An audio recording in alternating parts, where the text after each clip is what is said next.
All right, guys, I am super excited to have Rob and Melissa here with me. They are fantastic business owners. In fact, business that I thought was like, wow, how do you do that? Well, can you explain it even more? Because this is amazing. And one thing that I loved was they told me a story of how they found a chair that was being thrown away and they flipped that to get $100,000 worth of inventory to sell, to buy real estate. So fantastic story. So Rob and Melissa, thank you so much for being here and welcome to the show. Thank you. Yeah, thanks for having us, man. We're super stoked to be here. So I'm going to jump right into it. How do you guys make money and be successfully unemployed? Yeah, we own and operate Flea Market Flipper, but we buy stuff, we find stuff out of the trash, we buy stuff from local thrift stores, yard sales, flea markets. We turn around, we take pictures of it. If we need to do a little fixing up, we do that. We sell them usually in local markets and on eBay, and that's how we provide for a family of 5. That's how we make it full-time living right now. My goodness. Yeah. So in thinking about that, it seems like it's going to be a lot of work, but at the same time, you're getting things, either you finding it or you're being able to flip things, but you're really just independent. Like you don't have to worry about anybody else. So when you're doing that, is it a ton of work? Is it not a lot of work? How does that play out? Yeah, it all depends. Sometimes we find items that don't need any work at all. We turn around and resell it, but we are independent. So whatever we decide to do, you'll see our 3-year-old. He's running around in the back here. But yeah, whatever we find, depending on what it needs, if it needs anything at all, we grab it. We just this morning we were actually coming back from a run, and Melissa actually she saw on the side of a dumpster on one of our normal walks. What was it? 5 teak chairs. Yeah. 5 teak chairs somebody threw out because they look like they were worn. Some people who don't know what teak is, it looks like it's worn, but it just needs to be cleaned and oiled. And we'll probably make over $1,000 on those 5 teak chairs that were just in the dumpster. Wow. So sitting by the side of the dumpster. So we ran back with the truck really quick. We love stuff like that. So. That's awesome, man. That is super awesome. Now, I'm thinking that I would have to almost know the value of a lot of things, but probably in the business as you're doing it, you're going to learn a lot as you go. Is that correct? Yeah. And now with the smartphone and the internet at your fingertips, it's so much easier than it used to be. Yeah, for sure. It's not like you actually need to have, I wouldn't say like a thesaurus or a dictionary, but whatever, like a buyer's guide. It's not like you need that. Like you said, you have a phone and you're like, hey, that looks like it could be of value. Let me see if I can actually figure out how much it's worth, how much it costs. In fact, so before I became successfully employed, I would do all this stuff, try to make money. I love making money. It's the business. It's almost a game to me to make money. I just love it. And so one of them was to actually find items that are for sale, like discounted at Walmart, like our clearance items, or like an auto parts store. I'm like, hey, they're selling it for like 30% of what it's worth. Let me look it up. Oh, I could sell it on eBay for like, make $50. Shoot, I'll buy as many as I can and sell them. And so it's a great business to do. Now you're able to provide for your entire family. Is that correct? Yeah. That is correct. Yeah. And back to your original, the cool thing about it is back when I started this, you didn't have smartphones, you didn't have that kind of stuff. So you were taking a chance at that auto parts store, at a flea market, at a thrift store. You bought something hoping that it was worth money. And then you got it back to the house and you looked it up. Nowadays, you check it out right there. You see what it retails for, see what it's selling for, all that kind of stuff. So it's really, really amazing what you're able to do nowadays with all the features, all the smartphones and all the technology that we have around us. It's pretty sweet. But yes, we do provide for a family of 5 this way. We absolutely love it. We're passionate about it. We just love doing what we do. And we jumped in full time about 4 years ago now.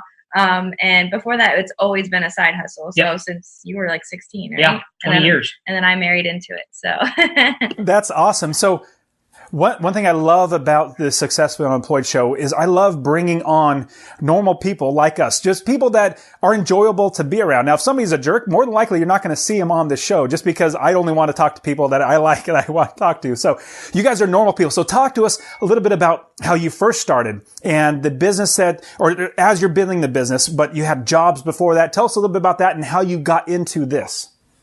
Yeah, definitely. It started out as, like Melissa said, a side hustle. When we got married, she married into it. I grew up, my parents actually did yard sales. They did stuff like that. They made a side income. It was never full-time income for my parents either, but it was a hobby and a side income for them. They modeled that to me. So ever since I can remember, we went to yard sales, we went to flea markets and stuff like that. I did it as a side income. When we got married, Anytime we wanted to go on a vacation, anytime we wanted to go on a trip or anything like that, Melissa's like, go find something to sell. You got to make the money on the side. So that's what we did for the first 12 or 10 years? Yeah. 9 years? 9 years. Yeah, the first 9 years of our marriage. That's what it was. It was just a side hustle. And then we kind of got thrown into it. I'll let Melissa tell you a little bit more about how we ended up going full time. Yeah, I was actually pregnant with our third one who was running around. And we had just decided that I was going to step back from my personal training job. So I was a personal trainer for our whole marriage. And then I was like, okay, it's crazy at home. We have 3 little kids, 3 and under. I got to stop. So I was going to stay home. And then a couple weeks later, his job told him that they were cutting health benefits. And so that was the only reason he really had that job, was for the benefits, because we always made money extra with flipping.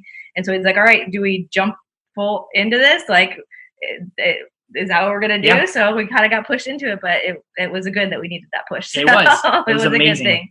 So, and we pulled it off. So yep. That's great. I've had quite a few friends that have either been laid off. In fact, my brother, so he was working at a corporate job. He was working as a general manager of a restaurant. He eventually worked his way up into the corporation. He was working well in there, but the entire corporation, the parent company of his corporation, sold that company, that which was acquired this company. Anyways, long story short, literally the morning at 10 a.m., as soon as escrow closed on the business that they were selling, the new company came in and fired everybody in the corporation. So he literally was without a job. And I was like, I said, this is going to be rough.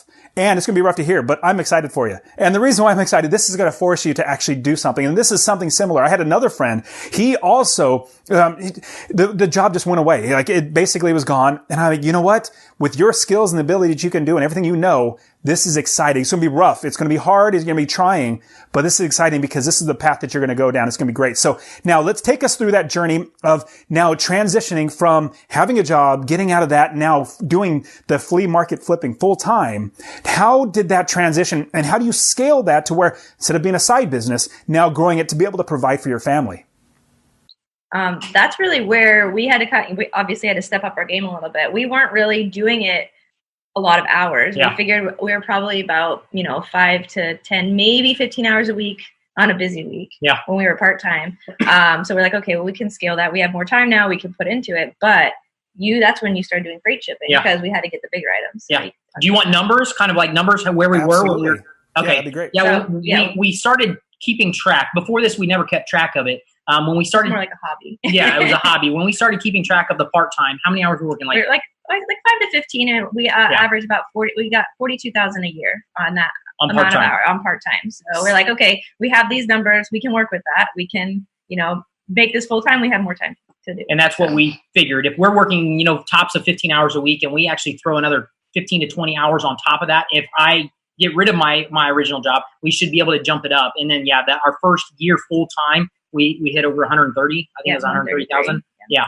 So that was what we were able to do. And it was pretty cool just because of the side hustle grew into the full-time income. Wow. So $130,000 doing this is just mind blowing to me. It's absolutely fantastic. And so I just quickly, my brain goes in, we don't have to go in deep in it. I'm just curious. So is there taxes? Like, is this income, or how do you do with taxes and all that? That's our gross of sales, but we buy stuff at such low cost, so our cost of inventory is very low. We try to 10x our profits, so like what we put into it is pretty much 10x is our normal. But then yes, we have to pay taxes. We pay income taxes, and then now sales taxes. Like eBay takes care of it for us. So, and then we pay to our state. But the cool thing is, it's different than a job. A job, they take care of your taxes for you. They pull the money out. When you're self-employed, you can write off so much stuff. We can write it off because it's our business. So we can write off gas. We can write off, what. Go to the flea market. Exactly. Checking out thrift stores. All that stuff can go into effect of what you're able to write off to make more money, to keep more money when you keep track of what you're putting into the business. So, which is really, really amazing.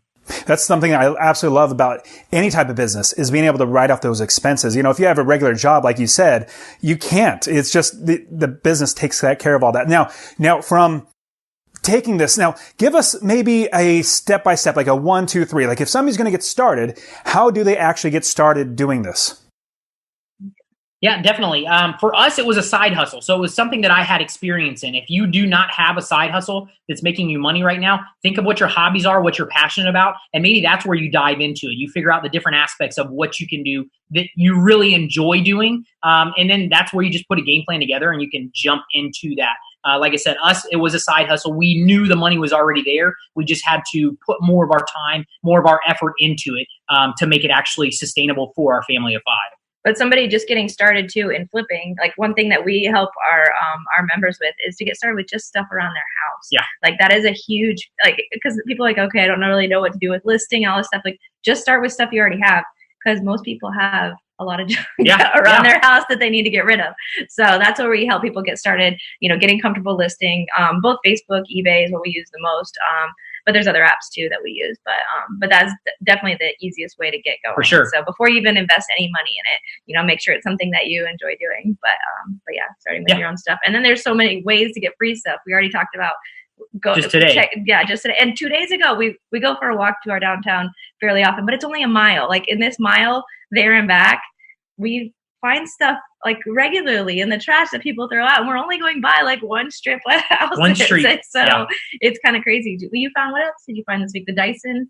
A Dyson small vacuum cleaner and a golf bag. Probably like $200 right there for the two of those things. Yeah. So and they're just sitting by the road. That's it. So anyway, that's just mind blowing. I mean, that's free stuff. That's things that you're just picking up. Somebody thinks that, hey, this is not worth anything, but I love your idea of utilizing the things that you currently already have that you might think, hey, this is junk. You might think it's junk, but somebody else might pay $20 for it. That's $20. That's something you didn't have. And it's easy as just taking a picture, like you said, going to Facebook or eBay and putting it on. eBay is a little more, eBay is more because you have to ship it and everything like that. But Facebook, the marketplace, people will come to your house. Craigslist as well. I know that's something that's not as, like, Facebook is getting more popular. Am I correct in saying Facebook's more popular than Craigslist? Yes. Yeah. But mostly Facebook to sell. Yeah. Got it.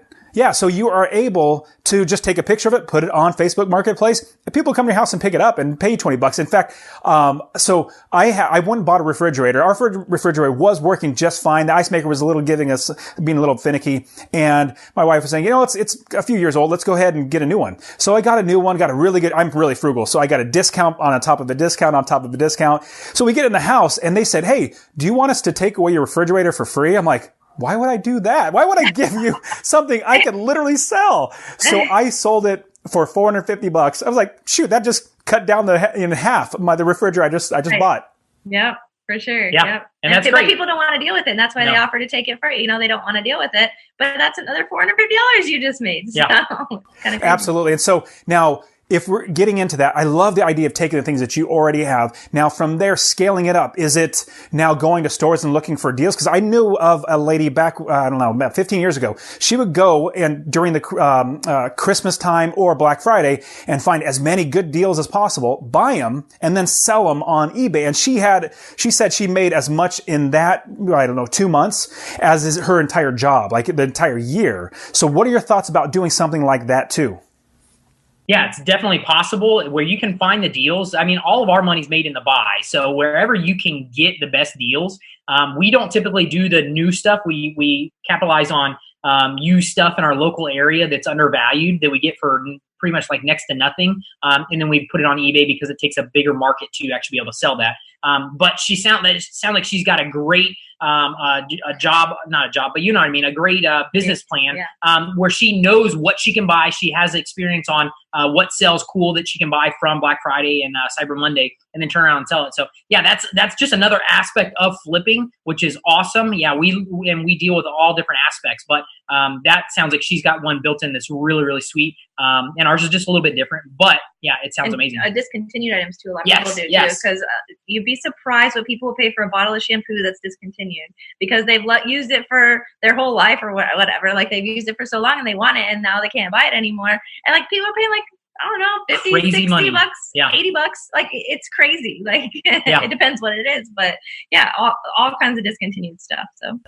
That's great. And I think it seems like the longer you're in the business, the more knowledge you're going to get. But at the same time, like you said, with the phone, it's going to make it super, super simple. But what it really comes down to is just being perceptive and seeing, hey, can I make money on that? Or can I make money on that? Or walking by something that's like, I know in my area, I think twice a year, there are garbage days where people just throw a bunch of stuff on the curb and leave it there, and then the city comes by with a big trash hauler and move everything. But I see loads and loads of people. Number one, they get the metal, like big trucks, they get all the metal and they recycle that. But I see a lot of people also just picking up other things as they drive around, and because they realize there's money in that stuff. So how often are you driving around? Or I know you do your walks and everything, but do you do anything else to further find more good things? Yeah. We could. Yeah, we totally could, but we don't, because we have a good inventory right now. Yeah. You have no problems finding stuff. But one of my main contacts that I buy stuff from, that's what he does every week. The trash days, we have large pickup one day a week in our area. And there's a scrapper. That's what he does. He picks up metal, but he also gets any other cool stuff, good looking stuff. He takes a picture of it when he gets it out of the trash and puts it on his truck. He texts me the picture and then sells it to me. And I give him a little bit of money for it. He just got out of the trash, but I give him a little bit of money for it. I throw it on eBay and usually make a lot of money on that. You have out of the trash. You have a built-in supplier. Man, that is awesome. Good for you. You want that autoclave from him, didn't you? Yep. And that's another thing we talk about too, though, is contacts, because it's really like you can building relationships. Yeah, building relationships is huge, and that's something we never did. Like we never wanted to tell people what we did. We just kind of, like we resold whatever. But now, like we tell like our friends, well, obviously now we have a whole website, but we tell everybody because you never know. Like people give us stuff all the time. Yeah. So for like, what is it? That bed and the place that we've sold people stuff all the time, and they give us money. That they're giving us, yeah. And especially since the people are already thinking, hey, I'm just going to throw it away. Oh, just give it to Rob and Melissa. I'm like, yes, I'll take it. Right. That's it. Yep. So it definitely pays. And then also, finding contacts that people who do the same thing. And like the guy, you've met him a couple years ago, and now he's like, he'll buy that from me, So it definitely helps. So how are you able, it seems like I can understand it, but explain the process of now sharing it with your kids and showing them the option of doing something like this. Like, what are you guys doing, or what can you do to help them to understand this? Well, they go with us a lot to the flea market and thrift stores, and we can get all their toys basically from there. Yeah. Like we don't buy them new stuff very much. But like they know that this is how we make money, and that this is our job. We got to go. And they like it. Yeah. They enjoy it. And we're starting to now, do more chores and do, give them, money for chores so that they can go and they go to the flea market and bring their, wallet, they bring their money, and they can spend their dollar, spend whatever. So we're trying to, start that and see that they can see, okay, I can spend the money I make here. But yeah, it's interesting. So.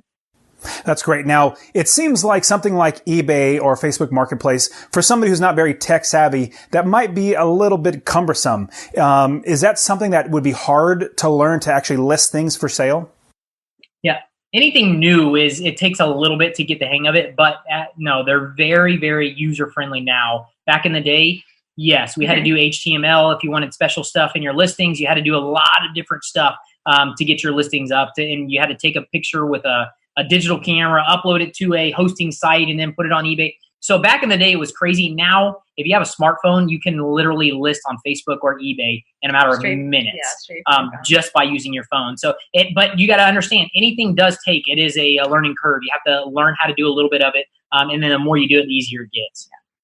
I love that. That's fantastic. So now, looking at somebody that's going to be starting, is there anything that we might have missed? Is there anything that we should know if we're going to be starting doing the flea market flipping, or finding proper items and flipping those? How would we get started? Is there anything else we might have missed? The people, the way we recommend everybody doing is starting with free stuff. So they're not putting any money down, and then also take the money that they have made and take a portion of that to start to reinvest in that. So you're not ever putting a lot of money into it. We have one of our members. She started with 50 cents. I don't even know what she bought, but she just kept re-rolling it in. And she now is at over $25,000. $25,000, and they're buying. Her whole thing was she wanted to flip to buy an RV. Like that was their RV money. So they have think 3 young kids still Yeah. lives or at home. And she flips part-time. Yeah, she flips part-time. She's a nurse, so she flips part-time. It took her a year and a half. I think it was a year and a half. Yeah. A year and a half to make $25,000, and now they're looking for an RV. Yeah. So, but she only ever put 50 cents into it because she just kept, putting Rolling money it. back into it. Yeah. I love that idea. And same thing with like real estate. And you guys are real estate investors as well. And same thing with real estate. If you make money, use that money. And just like in business and real estate, use that money to build your business or your investments to be better, to make more money.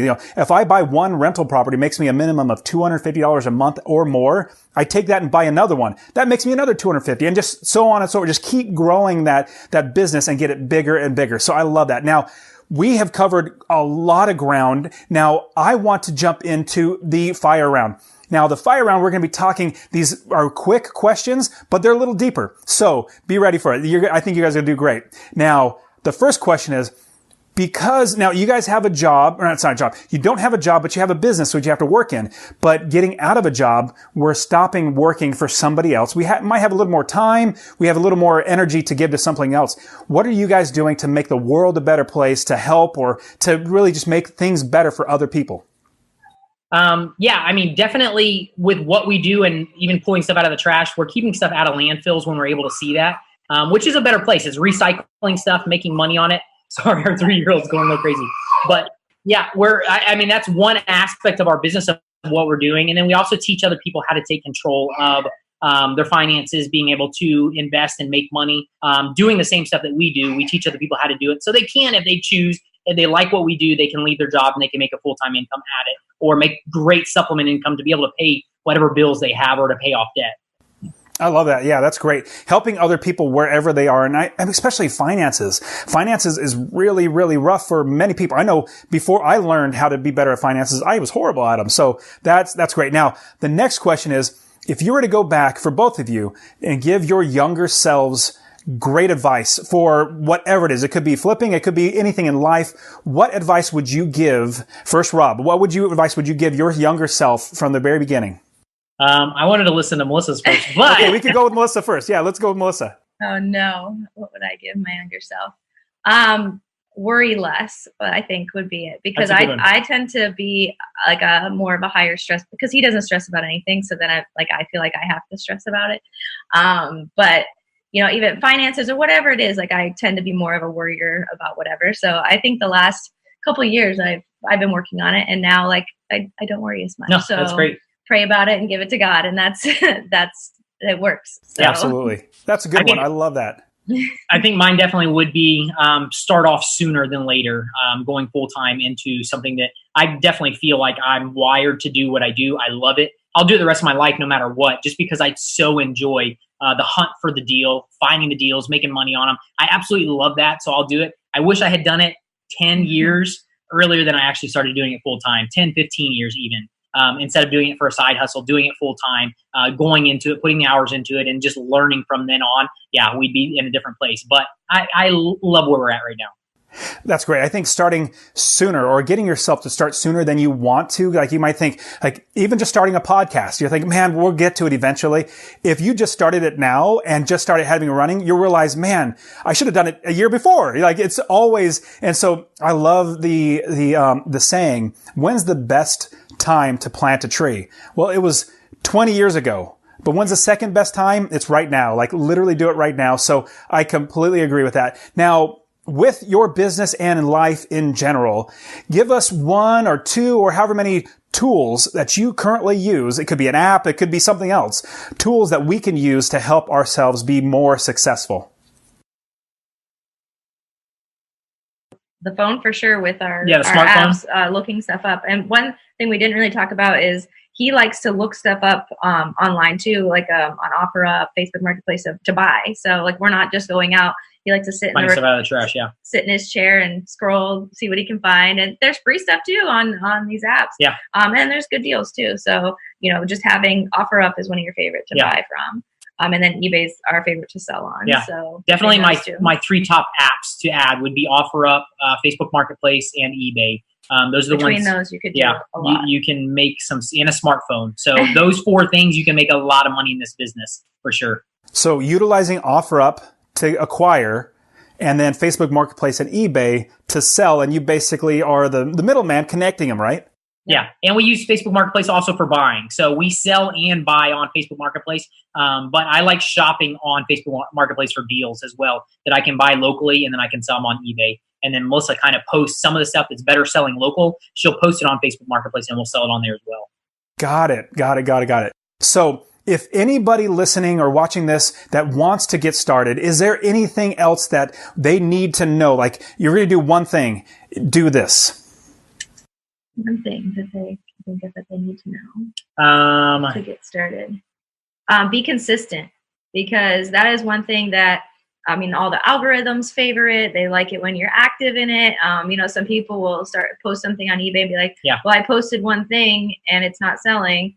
But you have to be consistent, and even if it's a couple little things, it likes that activity, and just be anything you're consistent with is how you're gonna make strides forward. So we try to tell people, they go to the flea market. A lot of our friends see us going to the flea market, finding some crazy cool stuff. They want to go and check it out. They go one weekend and there's nothing there, so it's like a bust, and they're like, "Oh, this isn't for me." But it's one of those things, building a couple of consistent routines. If you don't find something one week, go back the next week. If you don't find something the next week, go back the next week. Building the routines on stuff that you enjoy, that is the consistency is what will pay off and will make you the money.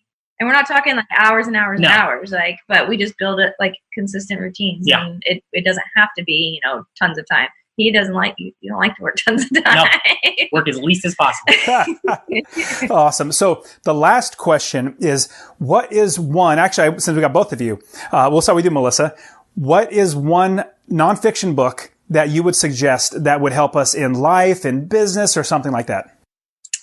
I really loved The One Thing. Was it Gary Keller? Yes, last year. I really like that because I tend to be all over the place.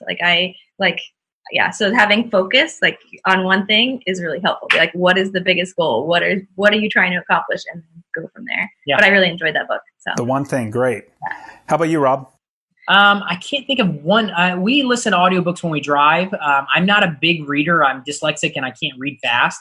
So I more listen to stuff, but definitely one person who has changed a lot of our business and a lot of stuff that we do is JLD. I love his podcast. And I'm trying to think of Ramit Sethi. We listened to his book not too long ago. Yeah. No, that was Pat Flynn. Pat Flynn. Sorry, Pat Flynn. We listened to his book. So there's not really one that I can narrow down. I get great ideas from almost anything and everything that I listen to. Those are just consistently. It goes back to consistency, listening and learning from people who are doing. They're trying to teach you better ways to handle your business and do that. I can't. I can't. Probably listen to them like 3 to 4 times a week. Yeah, podcasts. I can't preach enough about investing into yourself and learning yourself. Just better ways to do stuff, systems, and all that. I think it's a great point. Yeah, definitely investing in yourself. The more podcasts I listen to, the more I learn. In fact, the reason why I got here where I am is not just podcasts, but reading books and just trying to get as much information and learn from every single place possible. Now, you guys are fantastic. You gave us so much great wisdom to get started in this business. Now, I know you guys also coach this, and that's with Flea Market Flipper. Is that correct? Tell us a little bit about that. Yeah. 4 years ago, we actually started the university, Flea Market Flipper University. And it's actually on a one-stop. You go in there wherever you're at. If you're beginning, you don't know anything about flipping, you go through it and you work through these different modules to get you to beginner, intermediate, and then our advanced is our expert. So doing freight stuff. Freight stuff is where it pushed us to the next level. We were able to make so much more money doing the larger items, because locally a lot of people will not sell large items. They don't want to ship it. So we go through a whole section of how to package, how to strap down on pallets, build pallets, crates, how to ship it with the freight companies and that kind of stuff. So that's tons of people are able to do it too, which is so cool to see. It is. So, and we actually thought the people who would be most interested in what we were doing, and they are males his age, but it's a lot of females doing these pallets. Like, it's amazing. And so it's really cool. Yeah. That's great. I have a friend of mine. It was a number of years ago. He was walking through, I think it was like just a sale from like a government a department. They were selling a bunch of stuff. He was walking by and he saw big boxes, like boxes that are literally huge boxes. And then what they were high capacity scanners, very, very big scanners. And as he was walking by them, there was like 4 or 5. And he said, hey, to the guy, how much are those? And the guy said, well, it's already reserved. Somebody they want to buy them. And he walked past and he called his friend who does this for a living. And so getting somebody like you guys, a coach, giving him insight, he calls his friend and says, I saw these, man, it seems like they might be pretty good. And his friend said, turn around right now and see how much he's offering and say, I will give you $100 more right now to get this. And the guy said, yes. And he got these. So they were high capacity scanners. They sell for $15,000 each. You have to ship them, obviously, which goes into what you just said. But he bought them for I want to say $800 each. And he was selling them for $10,000. And he figured out how to ship it. And it wasn't that hard. But anyways, all that to say, if you're perceptive and you know what to do, man, it's going to be really, really beneficial. So you could be absolutely successfully unemployed doing something just like this. For sure. 100%. Yes. So good. So how can somebody find you if they want to get started, if they want to say, hey, Rob and Melissa are terrific. I want to learn from them, or let me just see what they're doing. How would they be able to find you? On our website, fleamarketflipper.com is our website. So that's a good place to find us and some of our latest videos and posts. And that's our biggest place that we're at. And we have Instagram and YouTube too, and Facebook, but fleamarketflipper.com is our best place. That's great. Now, I remember we talked about you have a free thing that you want to give everybody listening to get them started.